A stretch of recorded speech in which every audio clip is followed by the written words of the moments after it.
Welcome back to the Flex Diet Podcast. I'm your host, Dr. Mike T. Nelson. On this podcast, we talk about all things to increase muscle, performance, body composition, and do all of it in a flexible framework without destroying your health. Today on the podcast is just me talking about what was probably one of the most popular interval-based studies that has ever been done.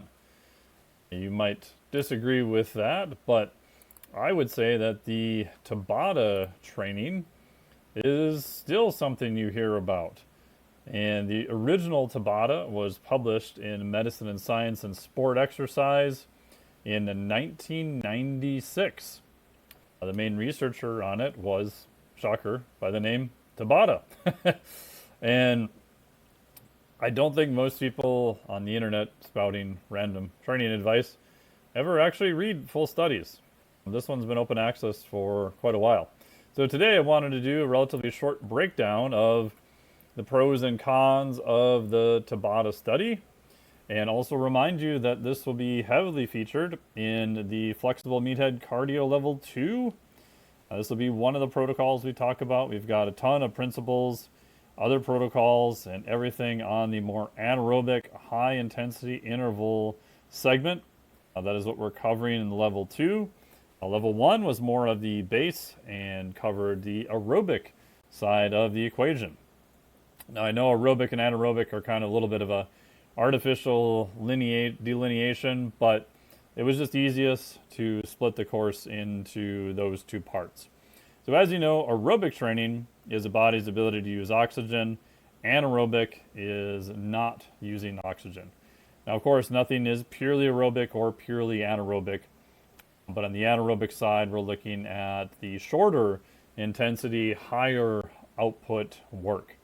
And as a heads up, depending on when you're listening to this, if you're listening to this when this first comes out, the Level 2 course will close for now. It'll probably be open again, but it will close this coming Tuesday, August 12th at midnight Pacific Standard Time.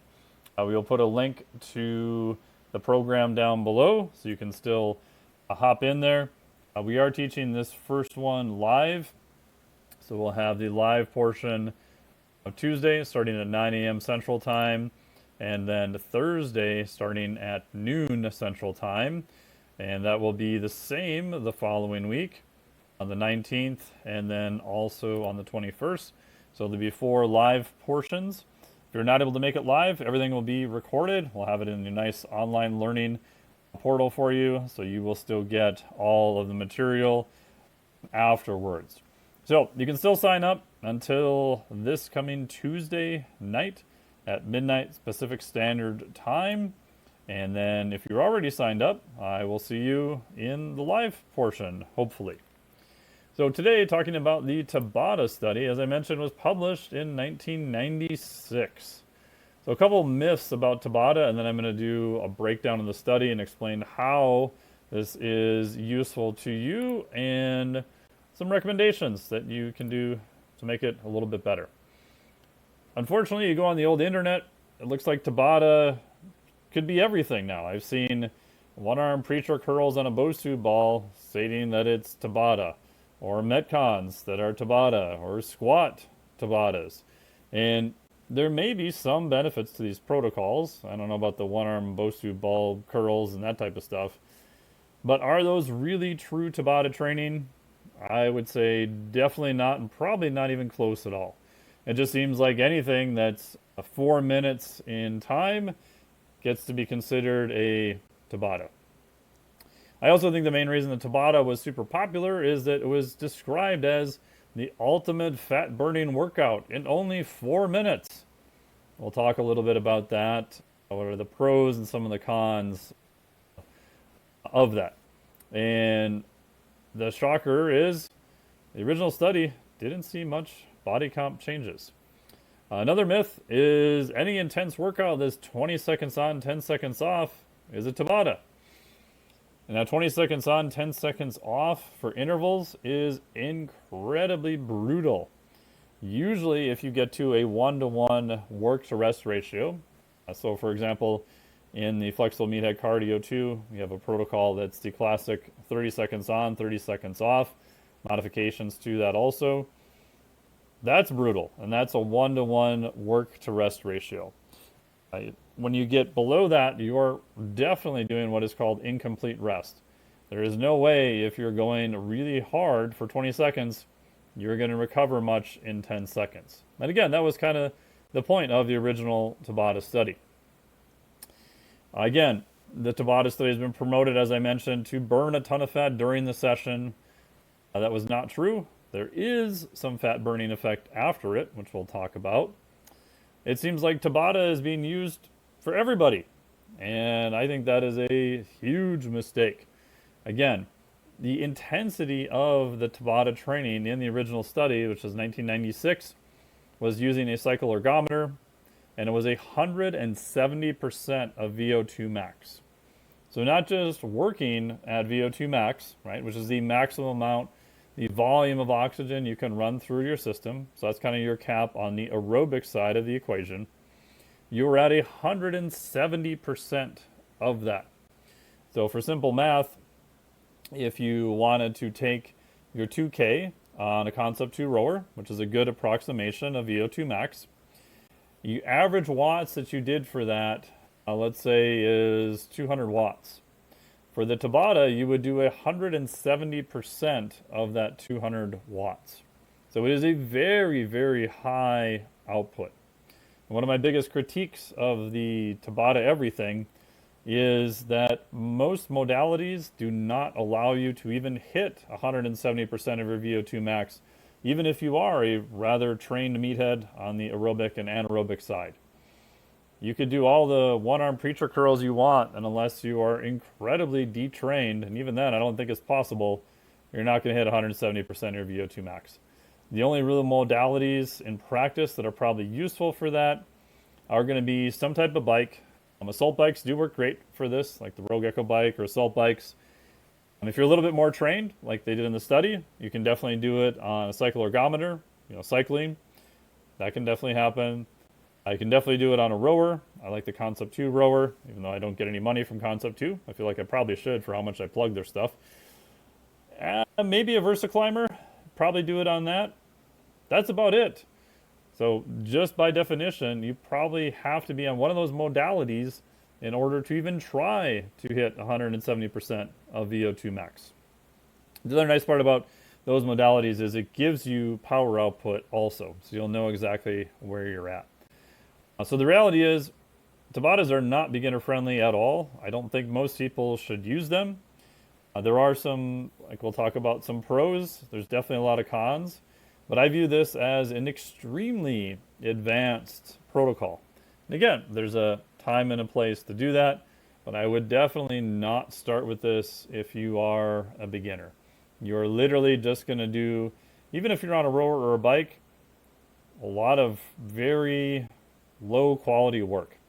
And again, the keys, one of the big principles in the Meathead Cardio is you want to do the highest quality work possible and then repeat that.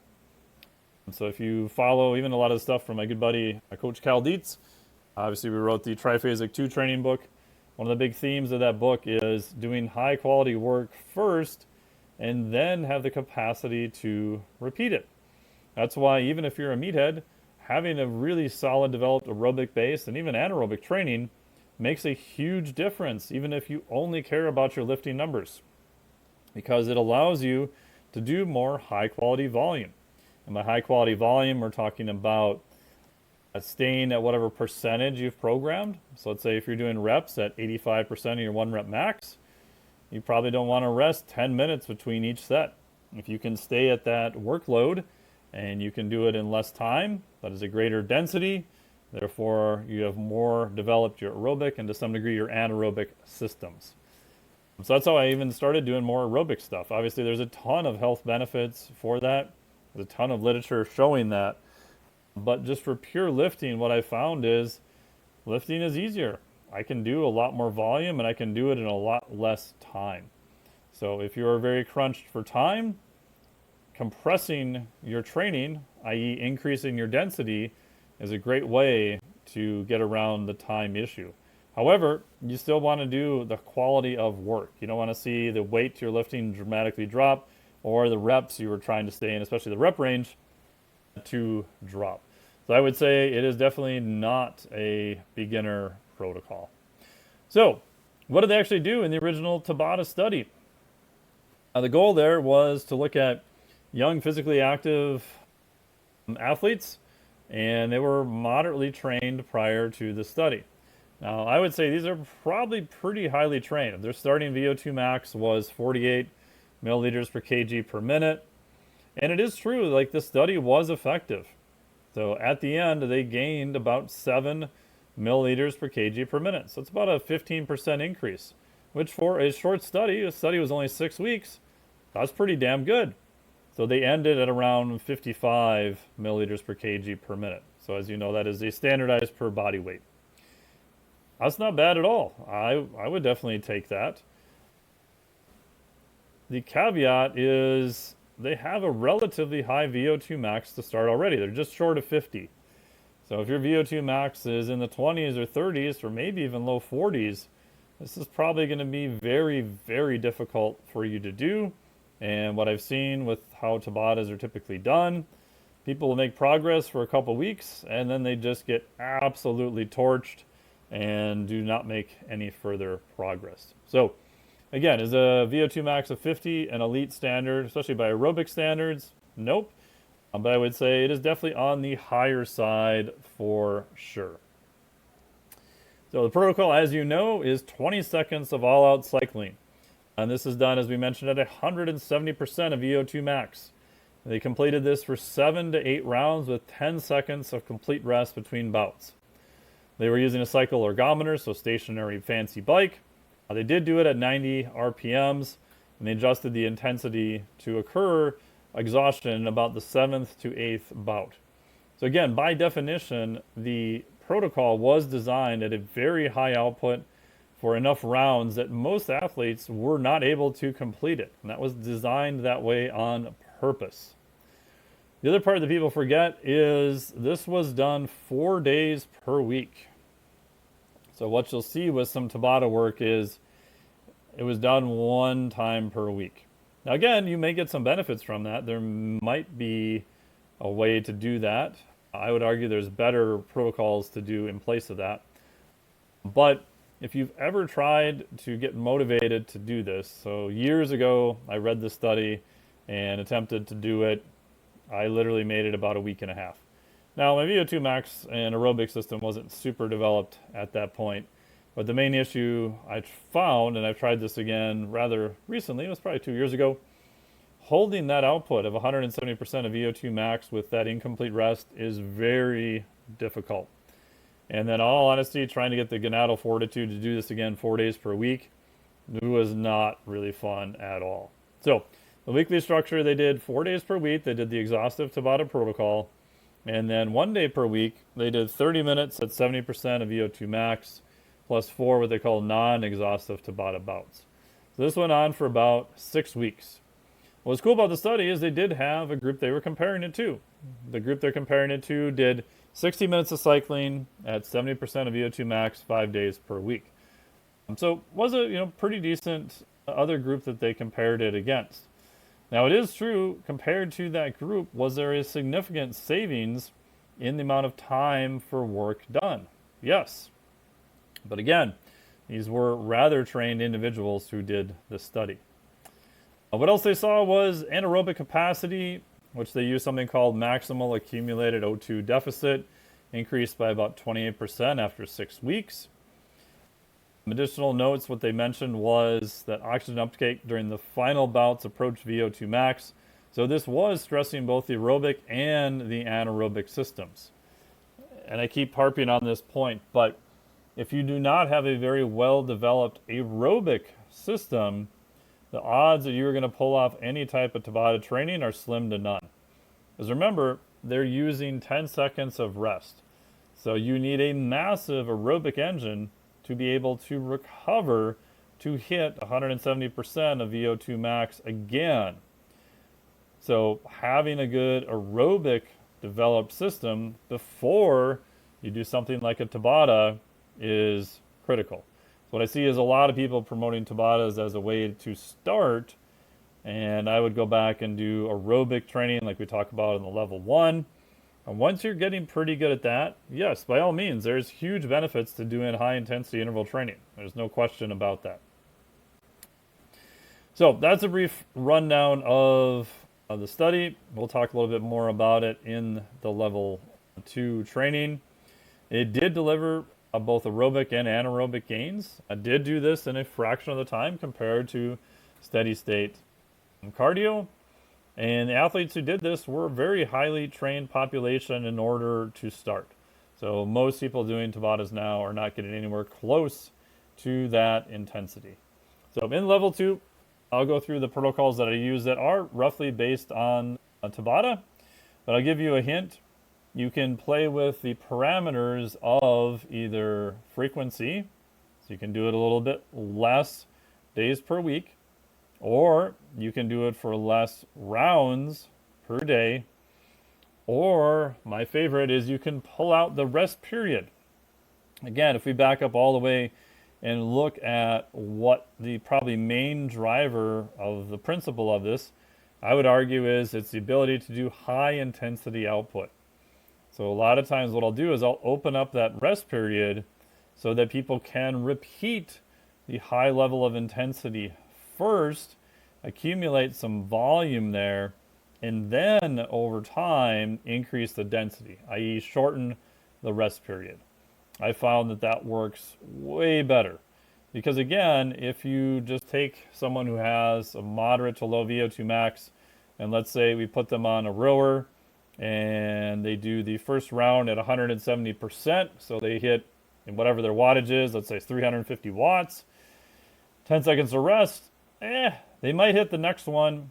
The third or fourth is going to be pretty difficult. And so, yes, you can, force your way through the protocol, but most of the time, if that output is dropping really fast, you're not necessarily training at the same prescribed intensity. So that's usually what I find is the biggest issue with the Tabata. So there you go. That's today's quick breakdown of the classic 1996 Tabata study. We'll have more in the level 2 class. And then I also wanted to touch on a little bit about the increased use of fat as a fuel. They did measure something which is called EPOC. This is the amount of oxygen you're consuming after the study.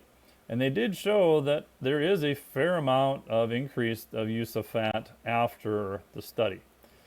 Now, for the amount of work that was done, that's, relatively impressive. However, is that really going to get you shredded in record time? No, it's probably not enough to do that. It is beneficial.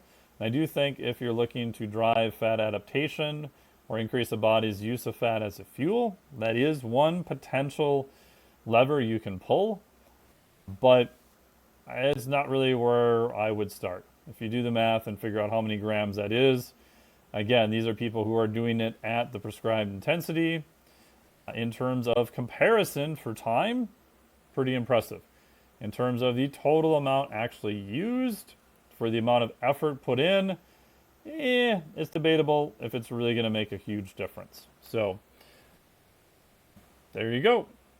Again, any questions on that, let me know. And if you're interested in this and much more how to do interval training correctly on the anaerobic side, and you're listening to this in time, you can still enroll in the Flexible Meathead Cardio Level 2. If you're listening to this after it closes, this Tuesday night at midnight Pacific Standard Time, August 12th, 2025, hop onto the newsletter. We'll probably have it open again at some point, and on the newsletter I will tell everyone when that is. So we'll put a link to the newsletter down below. So thank you so much for listening to this. I really appreciate it. And if you have someone who is interested in Tabata training, feel free to send that over to them. As always, if you can hit the old like button and the downloads and subscribe, all that wonderful stuff, leave us a short review, whatever stars you feel is appropriate. All that stuff goes a long way to helping us get better distribution with the podcast. Thank you so much, and we will talk to you again very soon. Well, that's talent. An opera singer who tap dances and sings cowboy songs. I wonder if there's anything she isn't good at. Yes? Choosing what shoe to be on. This podcast is for informational purposes only. The podcast is not intended as a substitute for professional medical advice, diagnosis, or treatment. You should not use the information on the podcast for diagnosing or treating a health problem or disease or prescribing any medication or other treatment. Always seek the advice of your physician or other qualified health provider before taking any medication or nutritional supplement, and with any questions you may have regarding a medical condition. Never disregard professional medical advice or delay in seeking it because of something you have heard on this or any other podcast. Reliance on the podcast is solely at your own risk. Information provided on the podcast does not create a doctor-patient relationship between you and any of the health professionals affiliated with our podcast. Information and statements regarding dietary supplements are not intended to diagnose, treat, cure, or prevent any disease. Opinions of guests are their own, and this podcast does not endorse or accept responsibility for statements made by guests. This podcast does not make any representations or warranties about guest qualifications or credibility. Individuals on this podcast may have a direct or indirect financial interest in products or services referred to therein. If you think you have a medical problem, consult a licensed physician.